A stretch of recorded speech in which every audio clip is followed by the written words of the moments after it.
tayo ng pusit for dinner. So, ayan. Tanda na nga, nahiwa na yung sibuyas, bawang, at kamatis. At may siling green din. Ayan, nahiwa-hiwa at nalinis na nga yung pusit natin, guys. So, ayan, napainit na yung kawali. Lagyan na natin ng mantika. So, ayan, painitin lang natin para pag nilagay natin yung wiwisik-wisik. So, ayan, lagyan natin ng bawang. Konting pa-brownin lang natin. Huwag naman yung sobrang brown at papait yan, guys. Ayan, hinalo-halo na nga. Halo-haloin pa. At ilagay na nga lahat, pati yung sibuyas at kamatis. Hindi na nakapag-intay kasi medyo gutom na. At hindi nga kami nag-lunch for today.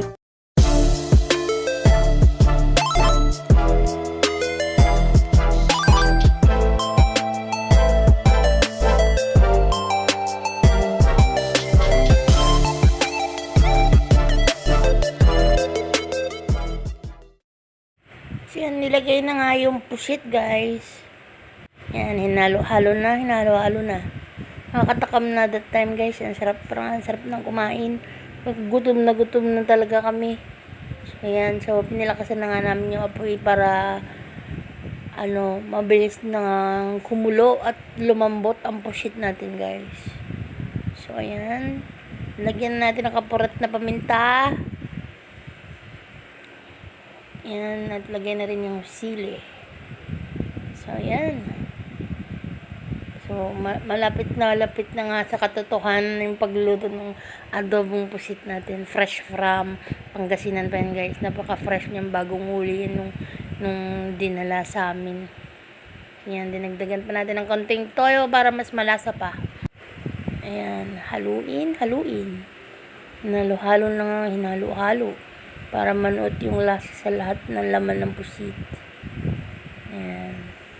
So, nalagyan na ng tubig this time. So, hintayin na lang natin kumulo at lumambot. Ayan, medyo kumukulo na nga siya. Ayan, dagdagan natin ng konting asin dahil medyo matabang pa siya, guys, para sa panlasa namin. So, sa inyo po kung paano nyo magluto. Nasa taste nyo naman yan. Kung gusto nyo maalat-alat o matabang-tabang. So, yan, kumukulo na nga at medyo malambot na at that time yung pusit natin, guys.